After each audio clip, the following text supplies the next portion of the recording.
আসসালামু আলাইকুম। আজকে আমাদের সাথে আইটেল একটি সেট রয়েছে যেটি কিনা স্পেকট্রামের সিপিইউ।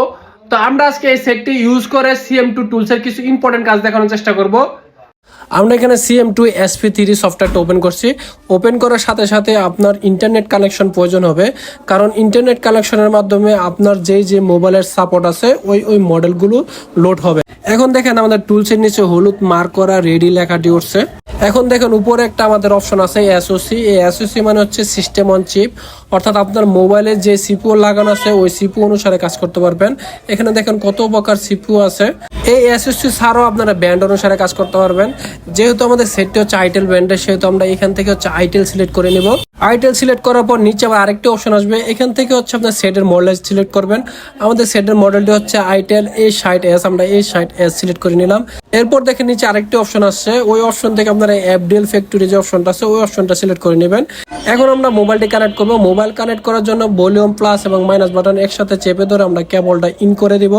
এখন আমাদের মোবাইলটি কানেক্ট হয়েছে এবং কানেক্ট হওয়ার সাথে সাথে আপনার মোবাইলে যত ধরনের ইনফরমেশন আছে সেই ইনফরমেশনগুলো এখানে শো করবে। এসপিডির ক্ষেত্রে একটা সুবিধা আছে, সেটা হচ্ছে আপনার যদি ইএমইউসির হেলথ খারাপ হয় সেই ক্ষেত্রে ইএমইউসির হেলথ কত আছে সেটা আপনাকে শো করবে। যদি খারাপ হয় অর্থাৎ 70-80 এরকম পার্সেন্টেজ যদি হয় তখন শো করে, বাট চলার মতন হলে তখন আর এটা শো করে না। যাই হোক, এখানে আমাদের সব ইনফরমেশন ঠিক দেখাইছে, কোনো ধরনের ইরর দেখায় নাই।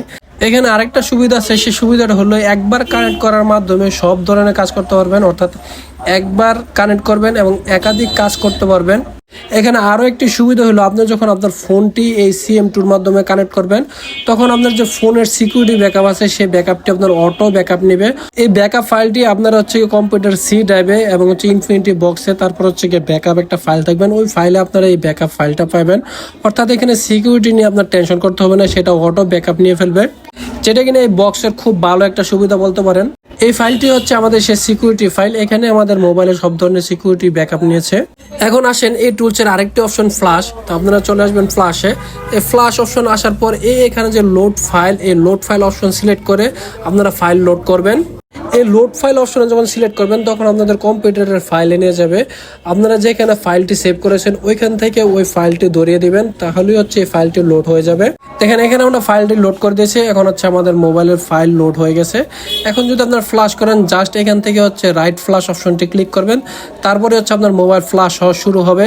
তো আপনারা এখানে জানেন যে ফ্ল্যাশ হতে একটু সময় লাগবে। আমাদের মোবাইলে যে সমস্যা ছিল সেটি হচ্ছে লোগো হ্যাং, তাই আমাদের মোবাইলও ফ্ল্যাশ করা প্রয়োজন। যেহেতু আমাদের মোবাইলে ফ্ল্যাশ প্রয়োজন তাই আমরা এখানে কিছু অংশ কেটে দেব, তারপর হচ্ছে আমরা বাকি অপশনগুলো দেখার চেষ্টা করব। আমাদের মোবাইলে ফ্ল্যাশ শেষ। এখন হচ্ছে কি আমরা এই টুলসের সবচেয়ে মূল আকর্ষণ যে সার্ভিস, এই সার্ভিস অপশনে চলে আসব। তারপর আমরা এক একটি অপশন ডিটেলস দেখার চেষ্টা করব। একটা টুলসের যে মেন আকর্ষণ সেটা হচ্ছে FRP। এখানে দেখেন আমরা যখন FRP-তে ক্লিক করব তখন দেখেন এখানে কত ধরনের লক আছে, যে লকগুলো আপনারা এই টুলস ইউজ করে রিমুভ করতে পারবেন। এখানে যদি আপনারা লকের লিস্টটা দেখেন তাহলে দেখবেন FRP, MDM lock, IT admin lock, OTA, MDM lock, তারপর হচ্ছে কি ইনফিনিক্স ID, টেকনো ID, এই ধরনের লকগুলো এই টুলস ব্যবহার করে রিমুভ করতে পারবেন। এরপরের যদি অপশন দেখেন এখানে রিপেয়ার নামে একটা অপশন আছে, এই অপশন ইউজ করে বিভিন্ন ধরনের ইরর সমস্যার সমাধান করতে পারবেন, যেমন ধরেন সিস্টেম হ্যাজ বিন ডেস্ট্রয়েড, যেটা কিনা একেবারে কমন সমস্যা। এছাড়া আরো অনেক ধরনের অপশন আছে যেগুলোর মাধ্যমে বিভিন্ন ধরনের ইরর সমস্যার সমাধান করতে পারবেন, অর্থাৎ রিপেয়ার করতে পারবেন। তারপরে এখানে দেখেন এখানে আমাদের আরেকটা ইম্পর্টেন্ট অপশন আছে যেটা কিনা ফ্যাক্টরি ওয়াইপ।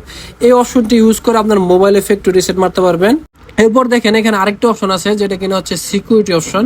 এখান থেকে হচ্ছে আপনার যে সিকিউরিটি ফাইল আছে এই সিকিউরিটি ফাইলগুলো ব্যাকআপ নিতে পারবেন।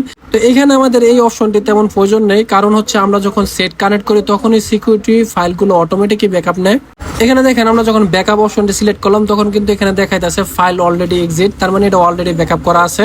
এই সার্ভিস অপশন থেকে সর্বশেষ যে অপশনটি আছে সেটা হচ্ছে বোট লোডার। এই বোট লোডার অপশনটি সিলেক্ট করার মাধ্যমে আপনার মোবাইলে বোট লোডার লক এবং আনলক করতে পারবেন। এই বোট লোডার হচ্ছে একটা সিকিউরিটি ফাইল, এই সিকিউরিটি যদি আনলক না করেন তাহলে অনেক মোবাইলে FRP রিমুভ করা যায় না, সেজন্য এই বোট লোডার আনলক করা প্রয়োজন হয়। এখানে আরেকটা অপশন আছে যেটা কিনা রিড ফার্মওয়্যার। তো এই অপশনটি সিলেক্ট করার মাধ্যমে আপনার মোবাইলে যে ফার্মওয়্যার আছে অর্থাৎ সফটওয়্যার আছে ওই সফটওয়্যারটা রিড করতে পারবেন। এই অপশনটি হচ্ছে আপনারা ফ্ল্যাশ অপশনে পাবেন। এই অপশনটি আমার আগেই দেখানো উচিত ছিল যখন আমরা ফ্ল্যাশ অপশনটি দেখাই, তখন খেয়াল না থাকার কারণে এখন দেখাচ্ছি। তো এখান থেকে হচ্ছে আপনার ফার্মওয়্যারটা রিড করতে পারবেন। আমরা যে অপশনগুলো নিয়ে কথা বললাম সেটি হচ্ছে CM2 SP3 মেন টুলস, অর্থাৎ মেন অপশনগুলো। এই অপশনগুলো ইউজ করার মাধ্যমে আপনার CM2 প্রায় 90% কাজই করতে পারবেন। তো আশা করি আমাদের এই ভিডিওটা আপনাদের আপনাদের ভালো লাগবে। সবাইকে ধন্যবাদ। আসসালামু আলাইকুম।